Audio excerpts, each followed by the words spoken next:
ፍቕራዊ ህይወትኺ ምቁርን ጥዑሙን ካብ ዝገብርዎ እቲ መሰረታዊ ልበሃል ዓብዪ ነገር ምንፍፋቕ እዩ። ኣብ ፍቕሪ ዘሎ ምንፍፋቕ ወሰን ዘይብሉ ስምዒት ምሉእ ልቢ ዝውንን ፍቕሪ ንክፍጠር ይገብር እዩ። ትፈልጥ ዶ ናፍቆት ይቕርታ ይገብር እዩ። ሓደ ልተባኣስኽዮ መጻምድኺ እንድሕር ናፊቕኸዮ ብቐሊሉ ይቅርታ ትገብርሉ፣ ብቐሊሉ ምሕረት ትገብርሉ። ሰላማት ክቡራት ተኸታተልተይ ሎማዓንቲ ልሃምቲ ልሙድ ንፍቕራዊ ህይወትኽን ክጠቅም እዩ ለለ ሓሰብኽዎ ሓሳብ ሒዘልክን መፅአ እኒኹ። እዚ ቪድዮ እስካዕ መጨረሻ ብምክትታል ካብዚ ቪድዮ ተረባሕቲ ልክትኾና ግብዣ እዩ። ለዚ ቻናል ሓደሽቲ ልኾንክን ግን እዚ ቻናል እዚ ሰብስክራይብ ላገበርክን ቤተሰብ ንክትኾናኒ ብፍቕሪ ይጋብዘክን ኣለኹ። ሎማዓንቲ ሒዘልክ ልመጻኹ ሓሳብ ንክናፍቐኪ ዝገብሩ ሓሙሽተ ነገራት ክነግረክ እየ። መጻምድ ድኔኪ ወይ ድማ መጻምድ ክኾን ትደልዮ ትቀራረብዮ ዘለኽ ወዲ ተሃልዩ ልክናፍቐኪ ልገብሩ መሰረታዊ ነገራት እዮም። መሰረታዊ ነገራት ኣብ ፍቕራዊ ህይወት ፍቕሪ በይኑ እኹል ኣይኮነ እየ። ሓፍተይ ክነግረክ ከይትሽወዲ ፍቕሪ መሰረታዊ ነገር እዩ። ነገር ግን ፍቕሪ ብቻ እንድሕር ትብል ኳንኺ ኣብዚ ዓብዪ ጌጋን እዩ። ምክንያቱም ጊዜኡ ኣይፈቕዲ፣ ዘመኑ ኣይፈቕዲ፣ ጀነሬሽኑ ኣይፈቕዲ፣ ብዙሕ ነገራት እንዮ። ምክንያቱም እቲ ወጣት ብፍልጠት ልተመልአ እዩ። እቲ ወጣት የድልየኒ እዩ ኢሉ ብልሓስቦ ነገር ልተመልአን ብድሌት ልተመልአ እዩ። ስለዚ ክነግረኪ ልክናፍቐኪ መሰረታዊ ዝኾኑ ነገራት ክነግረኪ እየ። ምሳይ ፅኒ ኢልኸ ክትሰምዐንን ምሳይ ክትኾን ይደሊ። እትና መጀመርያ እንድሕር ክናፍቐኪ ትደሊ ኮይንኺ ተመሳሳሊ ነገር ኣይተግበሪ።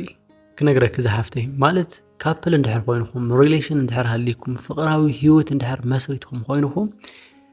ሓደ ዓይነት ጓል ኣይትኾኒ ማለት ተቀያየሪ ልውጥ በሊ ምናምን ማለት ዘይኮነ ጀስት ከዚ ለኣብነት ላውንጅ ታይም ወይ ደሞ ዴት እንድሕር ትገብሩ ተለኹም ኣብ ዝኾነት ቦታ ብቻ ኣይትጋኒ ወይ ድማ ላኡ ትኸዲ ተለኺ ትጥቀምዮ ኣከዳድናኽ ምናምን ዝኾነት ሓንቲ ነገር ብቻ ላገበርኺ ልክስልቺ ልክሞኒ ምናምን ኣይተግበርዮ። ብዙሕ ግዜ ኣወዳት ምዝንናይ ጊዜ ምሕላፍ ምናምን እሱ ማተር ይገብረና እዩ። ተረዲክ ዛት ዋይ ብዙሕ ግዜ ፍቕረኛ እናሃለየቶ ሓደ ወዲ መጻምድ እናሃለየቶ ላብ ኣዕርኽቶ ላብዞም ብዙሓት ኣዕርኽቶ ላኡ ክኾድ ላኡ ክዝናነ ኩዕሾ ክርኢ ምናምን ላሃሙታት ይፈቲ። ንምንታይ ተልኺ በቃ ናቫይብ ሰብ እዩ ወዲ። ስለዚ ክነግረኪ ተጋኒኹም ላብ ልኾነት ሓንቲ ቦታ ተጋኒኹም ልኾነት ኩል ግዜ ትኽደንያ ክዳን ተጋኒኹም ልኾነት ኩል ግዜ ተውግዕያ ወግዒ ተጋኒኹም በቃ ልኾነት ሓንቲ ነገር እንድሕር ትርእዮ ኮይንኺ ኣብ ልኾነ ሰዓት ትሙና ኢኻ ኢማጂን ልበዓልካ ሕሳብ እዩ። ስለዚ ብልኻልኽዮ መጠን ተመሳሳሊ ነገር ኣይትኾን ልኾነ ልቀያየር ነገር ይሃልኽ። ሎማዓንቲ ኸታይ ትገብር ትኾን፣ ሎማዓንቲ ኸላበይ ንኽር ትብለን ትኾን፣ ሎማዓንቲ ኸታይ ትደሊ ትኾን፣ ሎማዓንቲ ኢሉ ውሽጡ ከይተረድኦ ሓድሽ ነገር ካባኺ ልጽበ ልክኾን ትገብርዮ ትኒአኪ። ስለዚ እዚ እንታ መጀመርያ ናናፍቆት ሕጊ ወይ ለለ ልክትናፍቕ እንድሕር ትደሊ ኾንኺ እዚኣ ነገር ኣስተኻኸልያ። እታ ካልኣይ ለለ እንድሕር ብጣዕሚ ክናፍቐኪ ኮይኑ ሙሉእ ብሙሉእ ዓርስኺ ኣይተሃቢ። ክነግረኪ ብዙሓት ኣጓላት ትሽወዱ ኣብዚ እዩ። ልልኾነ ሰብ ዓርስኽን ብጣዕሚ ትሕት ኣቢልኽን ስለልሃብኽኖ ልልኾነ ሰብ ሙሉእ ብሙሉእ ስለልሃብኽኖ እዚ ሰብ እዚ ልክናፍቐክን ልከፍቀረክን ምናምን ትገብሮ እዩ ልመስለክን። ግን ብኣንጻሩ ማንም ሰብ ጓል ትኾን ወዲ ቶታሊ ኣብ ኢዱ ለኣተየ ነገር ሙሉእ ብሙሉእ ኣብ ኢዱ ለኣተየ ነገር ኣያቕልበሉይ ብዙሕ ቸክ ይገብሮይ። ተረዲኪ ልዚ ሓድሽ ነገር ሙሉእ ብሙሉእ ኣብ ኢዱ ልለይተቆፃፀሮ ነገር ኢማጂን ብዙሓት ሰባት እኮ ፍቕራዊ ህይወት ክጅምሩ ተለው ወይ ደሞ ሓደ ወዲ መጀመርያ ለኣኸ ፍቕሪ ክሕዞ ተሎ ልንከባኸበክል ነበረ፣ ትሪት ልገብረክል ነበረ፣ መዓልቲ ከግኔክ ልብለክል ነበረ፣ መዓልቲ ላደወለ ለጨናንቐክል ነበረ። ንምንታይ መሲልክ ሙሉእ ብሙሉእ ኣብ ኢዱ ስለለይኣተኸ እዩ። ተረዲኪ ድሕራይ ግን ኣብ ኢዱ ምስ ኣተኸ ፍቕሪ ምስ ሓዘኪ ልኾነ ግዜ ምስ ሓለፈ ምናምን ነገር ኣብ ኢዱ ሃምልኣኽተኸ ርግጠኛ ምስ ኾነ 10 ግዜ ይድውለልኸ 10 ግዜ በቃ ስኡል ልተረጋግዐ ህይወት ይመርሕ። ንምንታይ መሲልኪ ሙሉእ ብሙሉእ ኣብ ኢዱ ስለለኣተኸ እዩ። ስለዚ ክነግረካ ሓፍተይ እንድሕር ክናፍቐኪ ትደሊ ኮይንኸ እንድሕር ሪስፔክት ገይሩ ፍቕሩ ስምዒቱ ተጠንቂቑ ለኣኽ ክህበክ እንድሕር ትደሊ ኮይንኸ ብልኻኣልኸዮ መጠን ኣብ ህይወትኺ ኖ ትብልዮ ኣይኾኒ ትብልዮ ወይ ደሞ ለይኾን ነገር ልተወሰነ ነገር ማለት ናብ ፍቕሪ ኢሹ ልኾን ወይ ደሞ ከበኣሰኩም ልኽእል ነገር ኖ ለይኾነ ግን በቃ ኖ ትብልዮ ነገር ካህለ ክኽእልን እዮም። ሓፍተይ ክነግረኪ እዚ ክነግረኪ ተለኹ ኣብ ልዕሊኡ ተንኮለኛ ክትኾኒ ኣብ ልዕሊኡ ልኾነ ነገር ክትኾነ ለይኾነ ልፍቕርኺ ልኽፈል ነገር ኩሉ ክትኸፍሊ ልፍቕርኺ ለድልየኪ ነገር ኩሉ ብሙሉ ክትገብሪ ዓቕሚ ክህልየኪ ምእንታን እየ። ምክንያቱም እዚ ቻናል እዚ ህልዝ ዝኾነ ጤናማ ዝኾነ ፍቕሪ ልትመርሕሉ ህይወት ሓመይ ክተግኒሃም ትኽእል ልልቀቐሉ ቪድዮ ስላልኾነ ስለዚ መጻምድ ሒዝኽኒ ኢኽ ማለት ወይ ሪሌሽን ሂክ ማለት ሓቢርካ ዕድመ ልክዕ ክትቕፅል ማለት ኣይኮነይ ኩሉ ግዜ ላናፈቐክ ትነብር ማለት ኣይኮነይ ወይ ድማ ኩሉ ግዜ ፎቲክ ክነብር እዩ ማለት ኣይኮነይ ጀስት እዚ ብምስማዕ ግን ክትገብር እዮም ትኽእል ኢኻ ማለት እያ እቲ መበል ሳልሳይ ለለ ምሳኺ ንክለምድ ግበር እዩ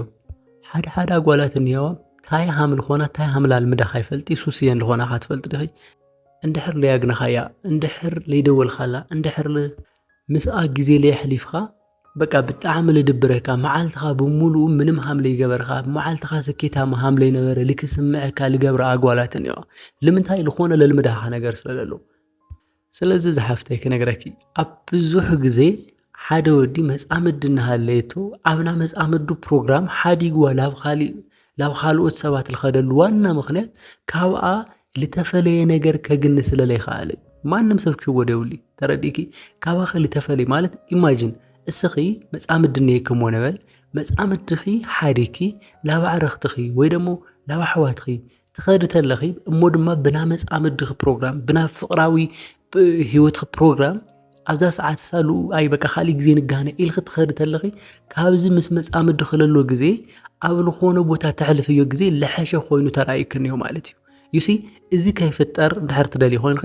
እሱ ብጣዕሚ በቃ ሱስ እስከዓ ትኾን እዩ ልኾነ ነገር ክለምድ ክኽእልን እዩ ናሻሂ ግዜኹም ድዩ ናስልኪ ግዜኹም ድዩ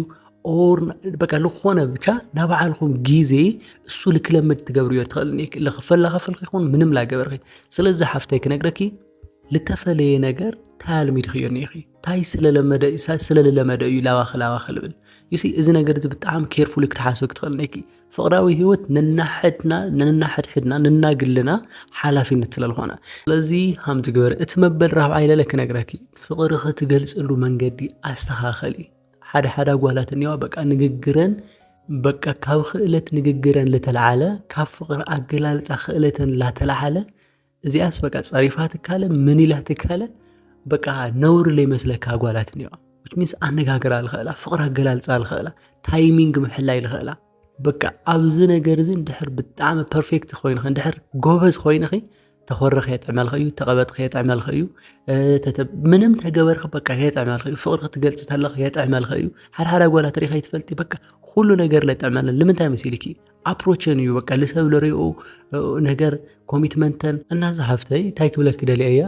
የፍቅረካ የይፎትወካ የካኻ ብላዕል ካብ መንን በላዕል በቃ ስኻኸና ምንባረይ ሚስጥር ብላ ብላ ብላ ብላ እዚ ታታ ይኾነ ፍቕሪ ምግላጽ ማለት ተረዲእኪ ፍቕሪ ምግላጽ ማለት እኒሆ በቃ ፊዚካሊ ተርእዮ ነገር እንቅስቃሴ እኒሆ ኤቭሪቲንግ ልኾነ ነገር እኒሆ ተረዲእኪ ምስኡ ትኾነ ተለኺ ክትኾንዮ ልግበእክ ልኾነ ነገር እኒሆ ስለዚ ክነግረኪ ፍቕሪ ትገልጽሉ መንገዲ ብጣዕሚ ልተፈለየ ክኾን ክኽእልን እዩ የፍቅረካ እየ ምናምን ኣነ ፎቴካ እዝታት ፍቕሪ ምግላጽ ማለት ብቻ ይኾነ እግረ መንገዱ ፍቕሪ ትገልጽ ተለኺ ልበሃል ነገር እዩ በይ ፍቕሪ ምግላጽ ማለት ሃሞ ይኾነ ስለዚ ኬርፉሊ ፍቕርኺ ሰብ ልክርድኦ መጻምድኺ ፍቕርኺ ልክረአዮ ምናምን ኣብ ምግባር ፐርፌክት ትኾን ትኽእል ነኪ እንድሕር ክናፍቕክ ትደሊ ኮይንኺ ማለት እዩ እትና መጨረሻ ለለ ድሌቱ ምፍላጥ መጻምድኺ እንድሕር ክናፍቐክ ትደሊ ኮይንኺ እንድሕር እዚ ሰብ እዚ ኩል ግዜ ናፊቑኒ ክነብር እየ ልደሊ እንድሕር ትብል ኾንክ እንታይ እዩ ልደሊ ማለት ሓደ ግዜ ብጣዕሚ ትስዕርሉ ብጣዕሚ ትጥንቀቐሉ ብጣዕሚ ኬርፉል ትኾንሉ ነገር ግን እንድሕር ድሌቱ ካሊእ ኮይኑ ድሌቱ እንድሕር ለይተረዲእ ከሉ ኮይንኺ ግን ብዙሕ ትደኽሞ እሞ ውፅኢት ግን ለይብሉ ድኻም ይኾነኪ ስለዚ እንታይ እዩ ልደሊ ኣብ ምንታይ ትኩረት ወይ ደሞ እንታይ እዩ ለዝናንዮ እንታይ እዩ ለሐጉሶ እንታይ እዩ ልፎቲ እንታይ እዩ ልጸልእ እዞም ነገራት እዚኦም ብጣዕሚ ዋይዝ ኮይንኺ ብጣዕሚ በላሕ ኮይንኺ ክተስተውዕል እዮም ትኽእልኒኪ ወዲ ኣብ ልኾነት ጓል ልቡ ድርበይ እንድሕር ኣቢሉ በቃ እዩ ተረዲእኪ ናቹራሊ ወዲ በቃ ሓደ ሳይድ ይልርኢ በቃ ኣፍቂሩ ማለት በቃ ኣፍቂሩ እዩ ብዙሕ ችግር ልፍጠርሎ በቃ ኢቭን እሱ ለይተረድኦ ልኾነ ነገር ፍቕሪ ለሓዞ ይመስሎ ካብኡ ይቐርባ ኣናዘር ወይ ለለ ልኾነት ጓል ይርኢ ተረዲእኪ ንምንታይ እዚ ትክክለኛ ናልቡ ድሌት ትመልእ ጓል የግነይ ኦር እዚ ትክክለኛ ልኾነ ናልቡ ድሌት አንደርስታንድ ትገብሮ ጓል የግነይ ዳትስ ዋይ እዛ ሃምዚ ዓይነት ችግር ልፍጠር ስለዚ በቃ እንታይ እዩ ድሌቱ ሰብ እንድሕር ክናፍቐክንዮ እወንዮ ከፍቅረክንዮ ክንከባኸበክንዮ ትሪት ክገብረክንዮ ፍቕሪ ብደንብ ክህበክንዮ ግን እንታይ እዩ ልደሊ ማንም ሰብ ልደልዮ እንድሕር ይውኻዮ እዩ ትደልዮ ነገር ልበካ ስለዚ ፍቅሪ ለለ ከም ዝትፈልጥዮ እንካሃባ እዩ እንካ ማለት መሃብለ ምቕባለ እዩ መሃብ ብቻ ይኾነ እስኻ ፍቅሪ ለሃብክላት ጠንቀቕላት እንከባኸብክዩ ትሪት ላገበርክዮ ምናምን ግን በአንጻሩ እሱ ሱቅ ልበለ ዓይነት ህይወት እንድሕር ልነብር ኮይኑ ጀስት በቃ ፍቅሪ ምንም ሰንስለስ ይሆነኪ ስለዚ ታዩ ልደሊ ልባሃል ነገር ኬርፉሊ ተጠንቂቕኺ ናልቡ ቅዒት ላዳመፅኺ ተጠንቂቕኺ ክትፈልጥኒ ኢኪ እዚኦም ድሕር ትገብሪ ኮይንካ እርግጠኛ እየ ብሓደ ኹኑ ብርሕቐት ኹኑ ሓዳር ግበሩ ገና ፍቅሪ ሃልዩ ኣብ ምንም ደረጃ ሃልዩ ልክናፍቐኪ ትገብርዮ ኢኺ ናሎማዓንቲ ሓሳብ እዚ እዩ ክሳብ መወዳእታ ምሳይ ስለል ፀናሕክን ይቐኒየለይ እዚ ቪድዮ እንድሕር ጠቒሙክን ኮይኑ ላይክ ሼር ምግባር ከይትርስዓ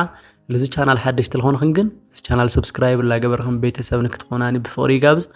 ኣብ ልቕፅል ቪድዮ ክሳብ ንራኸብ ሰላም